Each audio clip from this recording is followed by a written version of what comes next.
Салам, урматтуу команда. Бүгүн сиздерге бир жыл мурун былтыр чыккан Imperial Master Kim Kvanyoll тууралуу айтып берейин. Мырзалардан дагы Imperial Master'ler бар. Бул бизди кубандырат, өзгөчө мени кубандырат. Жана силердин күйөөңөрдү дагы кубандыруусу толук мүмкүн. Бул сабак аябай маанилүү. 1, 2. Бул сабак өзү 5 барактан турат экен. Мунун баардыгын айтып бергенге чындыгында убактын өтө көп алып коет. Ошондуктан кыскача кылып айтып бергенге аракет кылайын.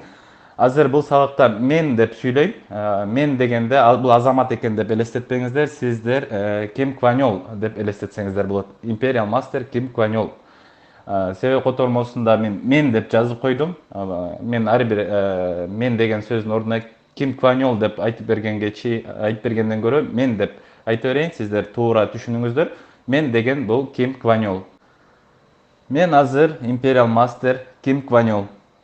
Бир кезде мен дагы ушул сахнаны көрүп, обучение өтүп жаткандарды көрүп, мен дагы өзүмдүн историямды айтып берип, ийгилик сырлары менен бөлүшкүм келип, аябай кыялданчумун. Мына ошол кыялдарымдын бири орундалып, азыр көпчүлүктүн сүйүктүү спонсорумун, кимдир бирөөнүн эң күчтүү лидеримин. Жана мен сиздерге сабак өтүп жатканым үчүн абдан кубанычтамын.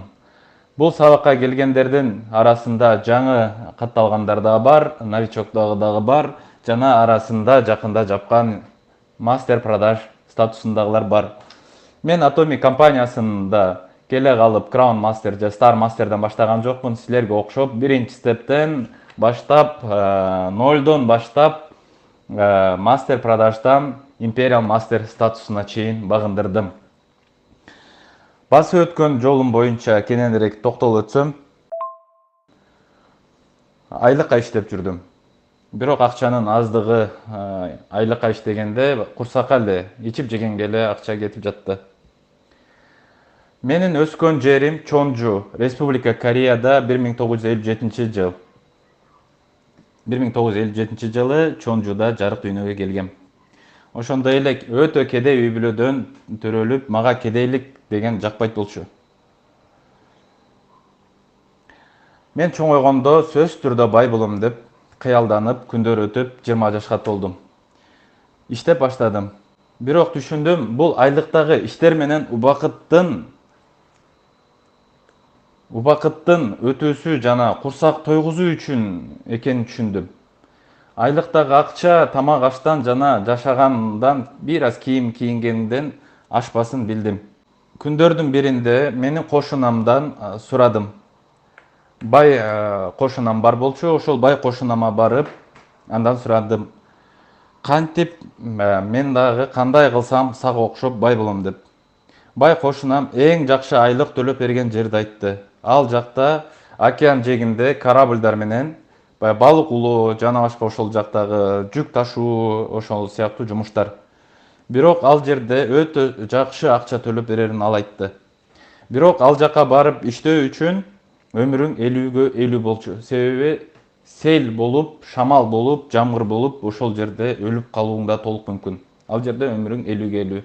Балык улоодагы баягы корабль менен чыгып, жана башка жана жүк ташып ошол жерде иштөө оңойго турбайт да. Себеби сел жүрүп кетсе, жана үстүндөгү адамдарды суу алып кетиш мүмкүн. Погода айтпайт. Бирок мен макул болдум дагы, ошол жакта иштеп, бир топ жыл өткөндөн кийин акча чогултуп келдим дагы. Айлыкта иштеген бул пайда бербегендиги үчүн кичине аз акча табылып калса дагы ошого чакан бизнести баштадым. Бир аз окшошуп турган учурда Кореяда бизнесин баштаганымда дейт. Бизнеси бир аз окшошуп баштаган учурда Кореяда кризис башталды. Бизнестер да жабылып кетти. Анан мен жанагы акча салып, дивиденд алып турууну кааладым. Азыр чыгып атпайбы? Кыргызстанда эми чыгып атат да, ошолор келипчи, жана дивиденд аласыңар, монча акча салсаңар, монча акча аласыңар деп. Мына ошон азыр Кыргызстанга келген, 10 жыл мурун эле ал Кореяда бар болчу да, ошондойлор. Акча салып ушундай акча салып койгон, ал акча салып коесуң, өзүнөн өзү акча чыгып турууну кааладым. Бирок жыйынтыгында ал ишке ашпай, баардык акчасынан айрылат. Анан водитель болуп иштейт. Аварияга учурайт, банкрот болот. Анан жанагындай эмне кыларын билбей, жанагындай кооперативдер менен иштешти баштайт. жанагы рассрочкага квартира бергендер бар го, ипотекага. Кооперативдер менен элестетиңиздер, бул 10 жыл мурун айтып атат. Азыркы Кыргызстандын айтып аткан учуру, Кооперативдер менен иштешүүнү баштайт дагы, бирок алар мени алдап кетишет дейт. Анан мен өзүм ресторан ачып баштайм. Бир аз акча чогултуп, чакан кичинекей ресторан ачам. Бирок опытым болбогон үчүн, тажрыйбам болбогон үчүн банкрот болом. 10 жыл банкрот болуп, ийгиликсиздиктер эле болуп жатты. Күндөр кыйын. Мен колуман келгендин баарын жасадым. Көп убакыт иштедим. Аябай көп убакыт бөлдүм. Бирок менде баары жакшы болуп кеткен жок. Ошентип мен 40 жашка толдум. Менде карызым аябай көп болду. Аябай көп карызга батып калдым. Буга чейин кооперативдерге жана дивиденд алып, жанагы өзүнчө жана биткоин, ситкоиндорго акча сала коюп, ошентип банкрот болуп жүрүп, карыз аябай көп болуп 40 жашка толот. Карызым аябай көп болду. Ушундай кыйынчылыкта дейт, ушундай кыйын мезгилде кызы төрөлөт. Кызым төрөлдү дейт. Биз ушундай бир комнатада жашачубуз. Өтө кичинекей. Ал жакта таракандар аябай көп болчу. Дайыма жумушка чыгаарда аялына кайрылып, сүйүктүм, менде мүмкүнчүлүк жок. Канча аракет кылсам дагы ийгиликсиз. Менин жаным, ички дүйнөм, жан дүйнөм ооруй баштады. Стресс, депрессия түшүп баштады. Себеби карызы көп, кызы дагы төрөлдү. Квартирада жашайт. Өтө тар, ичинде таракандар. Өтө жагымсыз жыттар болуп кетти да. Бирок ошондой кыйынчылык учурда да кызы төрөлсө дагы, ал иштеп, ошол үй бүлөсүн багуу үчүн жумушка чыгып бараткан учурда аялым карап айтат: "Сүйүктүм" дейт. "Мен кыйналып кеттим, жан дүйнөм кыйналып кетти, эзилип кеттим. Ушунчалык кыйналдым. Мен ийгиликсизмин. Канча аракет кылам, аракет эле кылам, эч кандай окшошпойт" деп аялына арманын айта баштайт. Бирок аялымдын жүзүнөн жашарып баратканын байкап калдым дейт. Мен канча кыйналып,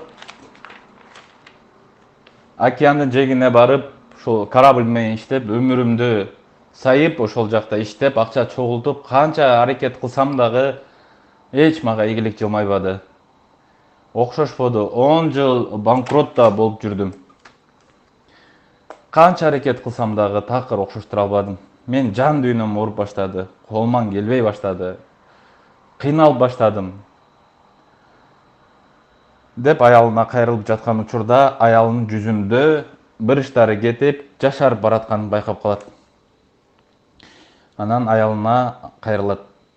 Эмнеге мен кыйналып, ушунчалык 10 жыл банкрот да болуп, канча аракет кылып, убакыттын көпчүлүгүн ошол жака жумшап иштеп жүрсөм, сен бул жактан сулуу болуп баратасың дейт.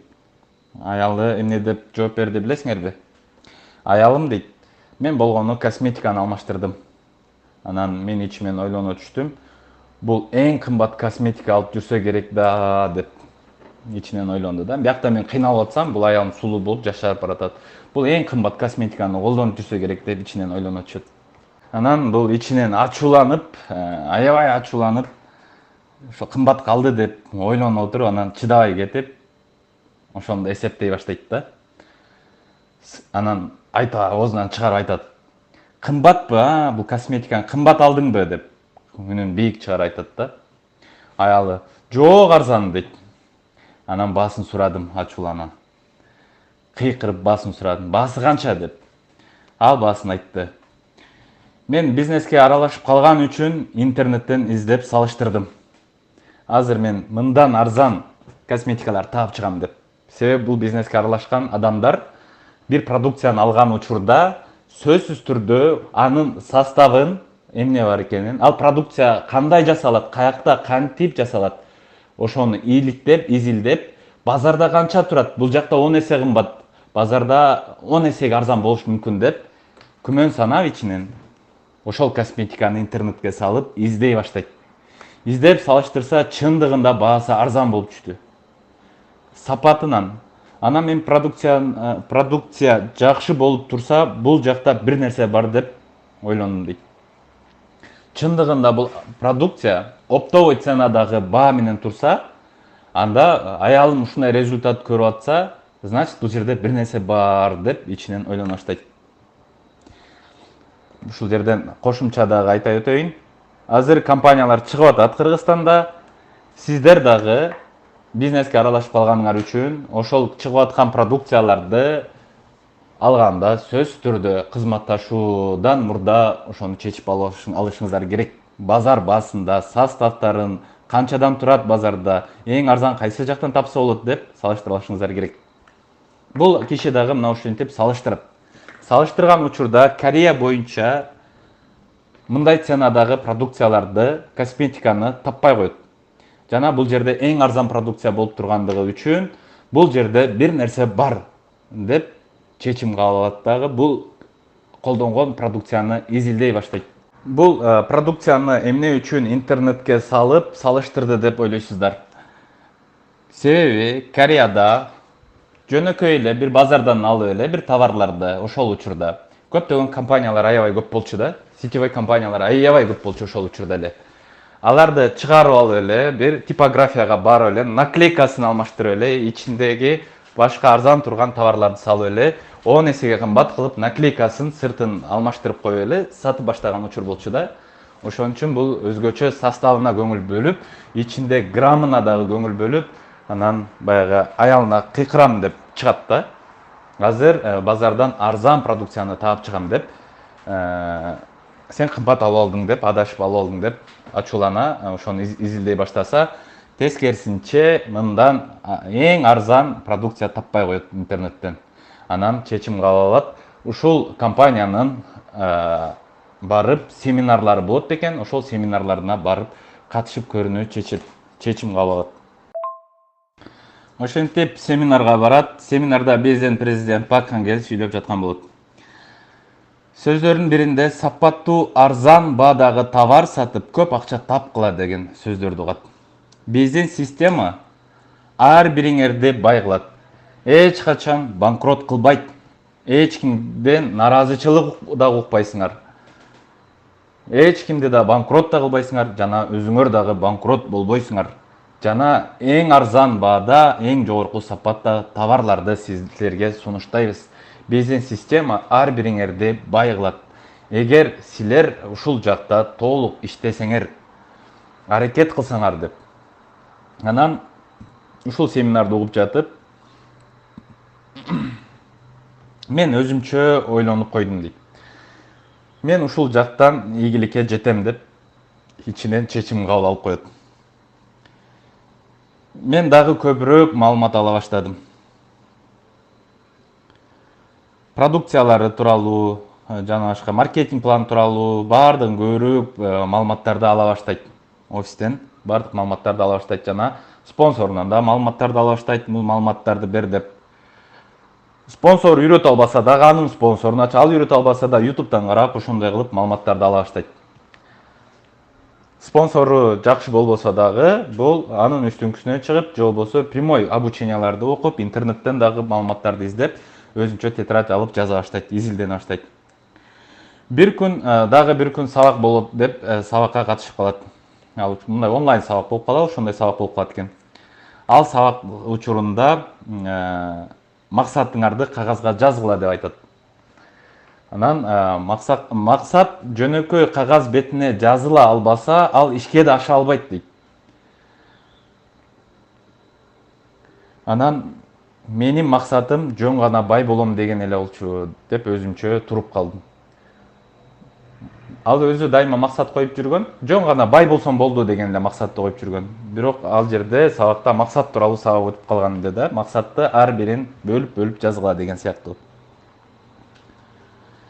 Анан мен өзүмчө ойлонуп, Атомиден квартирама эле чыгып турса болду, жетет деп койдум дейт.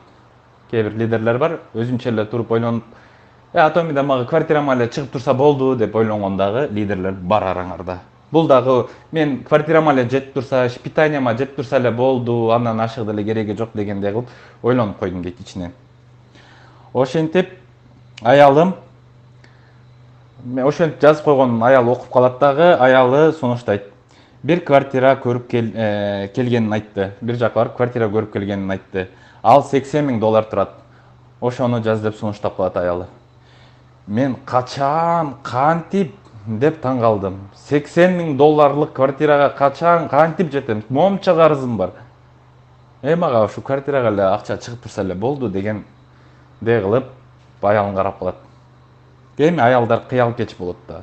Эми ичинен ойлоп коет. Мен аялым кыялкеч болот. Өзүнчө эле кыялданып берет деп ичинен ойлоп коет. 80 миң долларлык квартираны жаз деп сунуштап койду. Мен кантип ошону жазам? Мен азыр момча карызым болсо, аялдар кичине акылы мындай ылдыйраак болот эркектерге караганда деген сыяктуу ичинен ойлоп коет.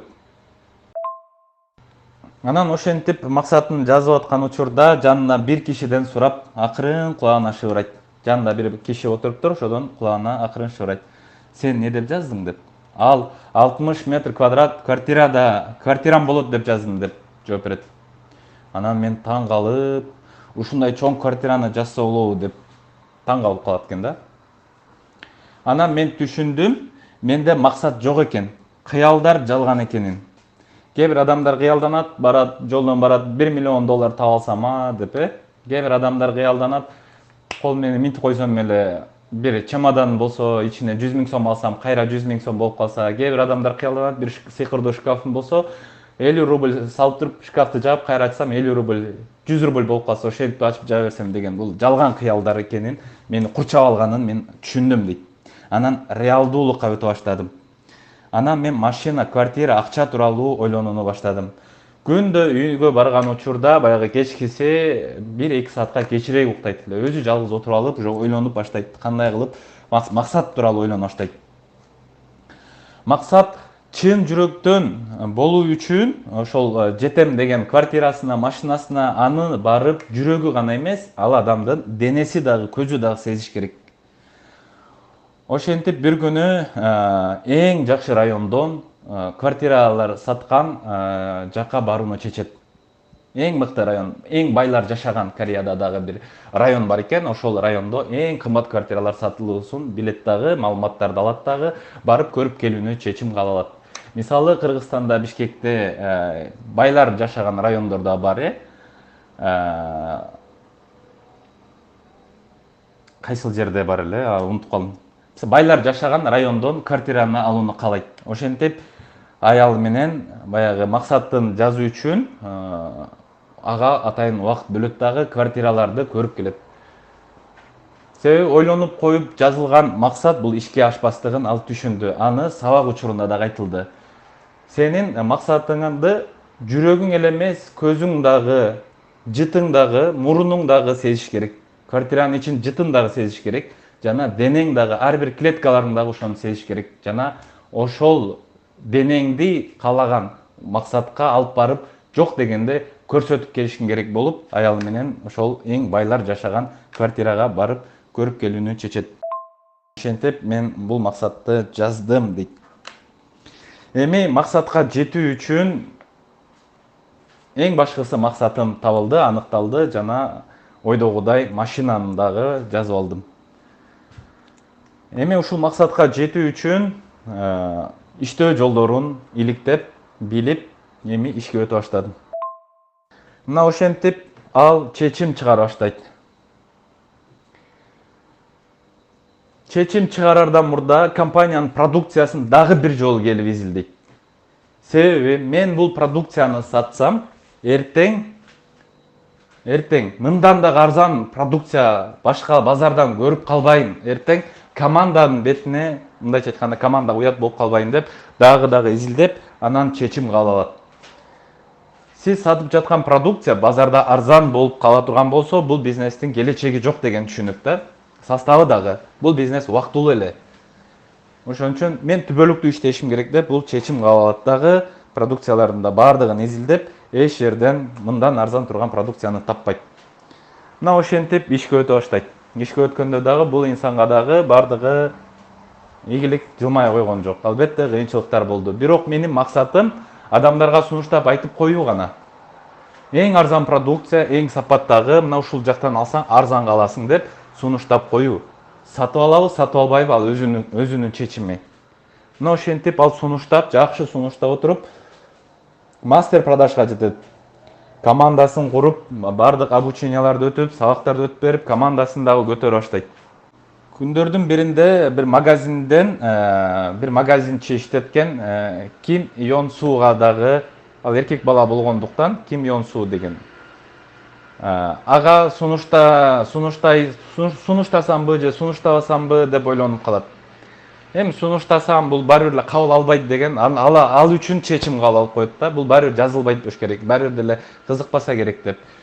Анан ал ошол Ким Йон Су саткан магазинден бир аз алыстап кетет дагы, анан кайра неге мен бул үчүн мен чечим чыгарам, бул өзү чечим чыгарсын деп келип эшикти ачып, анан ага сунуштайт. Бирок ал азыр Ким Йон Су азыр Atomic компаниясынын Crown Master'i дейт ошол. Ошон үчүн бирөө үчүн чечим чыгарбаңыздар. Сунуштасам бул баары бир колдобойт дебеңиздер. Колдойт бардыгы. Колдобосо дагы сунуштап коюш керек. Азыр колдобосо ал эртең колдойт. Эртең колдобосо бир айдан кийин колдойт. Бир айдан кийин да колдобосо мен ишенем дейт. Бул компаниядан мейли 5 жылдан кийин да колдойт дейт. Себеби мындай продукция, мындай сапаттагы продукцияны ал эртеби кечпи колдонот дейт. Колдонгонго да мажбур болуп калат дейт да. Себеби бул эң арзан баада, эң сапаттуу продукция. Эч кандай химикат жок, жана адамдарга пайда алып келе турган, ден соолукту чыңдай турган продукциялар. Ошентип кедейчилик жашоомдо жашап жүргөнүмдө билесиңерби, мен ушунчалык жаман бала болчумун. Керек болсо апамдан барып мага акча берип туруңуз, бирок келечекте мен сизди көптөгөн саякаттарга алып барам, бул жака алып барам. Келечекте эч жыл бай болобуз деп коюп эле апамдын акчасын алып жүрчүмүн. Көрдүңөрбү мен кандай жаман бала болчумун дейт. Азыр апам 75 жашта. Бизде азыр баары жакшы. Бирок бир кезде апама баары жакшы болот, апа, баары сонун болот деп апамдын пенсиясын кишинин акча түшкөнүнө апаман акча сурап жүрчүмүн дейт. Эми үй бүлө багыш керек да. Бирок азыр апам 75 жашта. Бизде баары жакшы дейт. Crown Master болгонубузда эң кымбат саякаттарга барып саякаттап дагы келдик. Бул сүрөттө апасы, аялы, кызы болуп эң кымбат саякаттоодо жүрүшөт да. Мына ошентип дүйнөдөн көп өлкөлөргө саякаттап баштадым. Билесиңерби, мен команда куруп жаткан учурда баардыгы колдоп келген жок. Албетте кыйынчылык менде да болду. Азыр силерде болуп жаткан кыйынчылыкты менде да болду. Бирок мен жанагынча өмүрдүк баяндагы кыйынчылыктар деле жетиштүү болсо керек. Команда арасында дагы көптөгөн кыйынчылыктар болду. Ага карабай иштеп, аракет кылып, эч убакта магазинимдин эшигин жапкан жокмун. Атомиде иштеп, жүрүп эшигин жапкан лидерлер дагы болгон ал учурда дагы. Эшигин жаап койгонда, бирок ал эшигин жаап койгон адамдар ошол адамга келип соода кылабыз дегенде менин эшигим ачык турганын көрүп, менден соода кыла баштаган дейт. Сиз Атомиде иштебей койсоңуз, сизден келип сурай турган, бирөө келип зубной паста, бирөө келип шампунь сурай турган адамдар эшиги ачык турган бир партнерго барып, ошодон сурап, ошо менен кызматташып кетет. Ошон үчүн бул жерде туруктуу болуп иш алып баруу керек. Келечегин көрдүң, компаниянын продукциясын көрдүң, баардыгын билдиң, чечим кабыл ал. Азыр дагы кеч эмес, чечим кабыл ал дагы туруктуу бол. Качан сен туруктуу болгондо да анан кийин сен баягы ийгиликке жете аласың. Айына эгерде $50,000 табууну кааласаң, эч качан эшигиңди жаппа. Ал эшик сенин эшигиң, ал эшик сенин спонсоруңдук эмес, сенин каттаган адамдык эмес. Ал эшик бир гана сеники, досуңдуку дагы эмес. Ал сага тиешелүү эшик. Ал эшик соода эшиги. Мына ошол соода эшигиң дайыма ачык болуп турусу керек. Дайыма иштешиң керек. Мына ошентип күндөр өтүп, менде билинбей командалар келип отуруп, билинбей командам дүйнөгө ачыла баштады. Бирок көпчүлүк командамды азыр тааныбайм. Бирок башка өлкөдөн дагы, Азиядан дагы, Россиядан дагы, Великобританиядан, Таиландтан дагы көптөгөн командаларым бар. Азыр Imperial Master статусун багындырып, сиздерге кыскача өмүр баян менен тааныштырып өттүм. Мына ошентип Atomic компаниясынан Imperial Master болот Ким Кванёл. Компаниядан $1 миллион алып жаткан өзүнүн сүйүктүүсү менен эң бактылуу күндөрү менен сиздер менен бөлүшүп жаткан учуру. Жогорудагы мээсине батпаган 60 квадрат метрлик үй азыр 150 квадрат метрлик үйдө жашап турат. Өзүнө гана эмес, апасы дайыма жанында, апасы менен дайыма саякаттоодо жана кызына дагы эң кымбат үйлөрдөн жана өзү эң кымбат машиналардан айдап жүргөн учуру. Адам кылганды адам кылса болот. Биз дагы кылсак болот, болбойт эмес. Жөн эле кыла алабыз. Колдон келет. Болгону жогоруда айтып өткөндөй эшикти дайым ачык коюубуз керек. Мына урматтуу команда, ошентип сиз чечим кабыл алдыңыз дейли. Мисалы, сиз чечим кабыл алдыңыз. Бул компаниянын келечегин билдиңиз. Продукциясы жада калса Кореяда арзан турарын билдиңиз. Сиз чечим кабыл алдыңыз. Эмне үчүн? Бул компанияда 100 сомдон турган пастаны элдин бардыгы колдонот. Демек, бул компаниянын кардары түгөнбөйт экен. Дайыма сатып алып турса дагы болот деп, сиз чын жүрөктөн чечим кабыл алып, бул компанияда бай болууну кааладыңыз. Максатыңызды жаздыңыз, денеңиз сезди, жүрөгүңүз сезди, көзүңүз жыттагы билдиңиз максатыңызга жетүүчү. Мисалы, үйлөрдү да көрдүңүз, үй салгыңыз келди, муну тигини кылгыңыз келди, максатыңызды жазып, качан сиз максатыңызды карай кадам таштап, аракет кылып баштаган учурда эң биринчи напси дейт. Напси пайда болот. Качан жетесиң? Кылбай эле койчу, кыйналып кетесиң, мындай тигиндей деп. Жалкоолук тарткан эң биринчи тоскоолдук бул напсиңиз. Качан сиз ошол напсиңизди жеңип, жок мен кылышым керек, мен ийгиликтүү жүрүшүм керек деген учурда дагы бир адам кейпиндеги жалкоо адам, мындайча айтканда адам кейпиндеги напси болуп келе баштайт да. Адам артка тарткан адам кейпинде келе баштайт дагы. Айлыкта эле жүрө бербейсиң, айлыкта эле жакшы болчу, ошол жерде эле иштей бер деген. Аны укпай, качан дагы аракет кыла баштаганда туугандар да каршылыктарды көрсөтүп чыгышы да толук мүмкүн. Койчу ошону, жөн эле койчу, кыйнабай эле койчу өзүңдү деп тоскоолдуктар болот.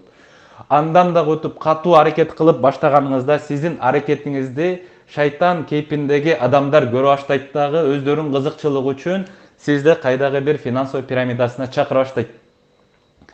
Не кыласың ал жакта, андан көрө бул жакка кел, бул жакта көп акча табасың деп, алар көбүнчө акчасын басымдуулук кылып азгыра баштайт. Бул капканга түшүргүсү келет сизди. Мына ошентип, эгерде ага да туруштук берип, катуу иштей турган болсоңуз, албетте сиз дагы бул жерден дүйнөлүк команда кура аласыз. Эгерде сиз ошол адам кейпиндеги шайтанды тилин ала турган болсоңуз, 10 жылдан кийин дагы жаңы компанияны баштаган болосуз да. Себеби азыркы ачылып жаткан компаниялар бир кезде Кореяда дагы ачылган. 10 эсе кымбат базар басына турган товарларды сатып жүргөндүгү үчүн бул жерде көп тарыхтар калып кетти. Мен ошолорду айтып беришим керек эле. Тилекке каршы убакыт аз.